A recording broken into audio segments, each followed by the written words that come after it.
Let's follow the water hose. Oh, there's all my socks. Water hose. All right. Water hose. Let's see what we got here. Uh-oh. What do we hear? What do we hear? It's Sophie and her new toy.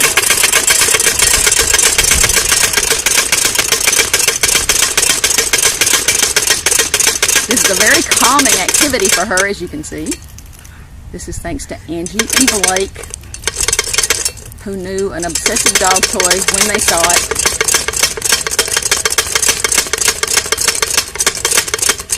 I think Sophie might be out here next year. Sophie, you like your toy?